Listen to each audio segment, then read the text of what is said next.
കനത്ത മഴയിൽ എടക്കാട് കുറ്റിക്കകത്തും മതിലിടിഞ്ഞു വീണു. നാറാത്ത് പള്ളിക്ക് സമീപം മതിലിടിഞ്ഞു വീണ് വീടിന് നാശനഷ്ടം. അബ്ദുൽ ജലീലിന്റെ വീടിനാണ് കേടുപാടുകൾ സംഭവിച്ചത്. വീടിന്റെ ഭിത്തി പല സ്ഥലങ്ങളിലും ഇളകിയിട്ടുണ്ട്. ബന്ധപ്പെട്ടവർ സ്ഥലത്തെത്തി പരിശോധന നടത്തി.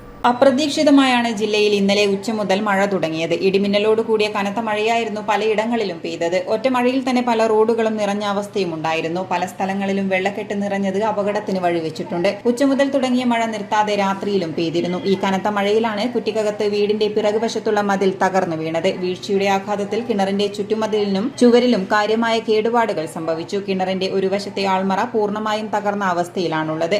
വീടിനകത്ത് പലയിടത്തും ചുവരുകൾക്ക് വിള്ളൽ സംഭവിച്ചിട്ടുണ്ട്. ഭിത്തി ഇളകിയ അവസ്ഥയിലുമാണുള്ളത്. അപ്രതീക്ഷിതമായി എത്തിയ അപകടത്തിൽ വീട്ടുകാർക്ക് പരിക്കേറ്റിട്ടില്ല എന്നത് ആശ്വാസകരമായ കാര്യമാണ്. എന്നിരുന്നാലും ഭീതിയോടെയാണ് വീട്ടുകാർ കഴിയുന്നത്. കോർപ്പറേഷൻ വില്ലേജ് ഓഫീസിലെ ഉദ്യോഗസ്ഥർ സ്ഥലം സന്ദർശിച്ചു.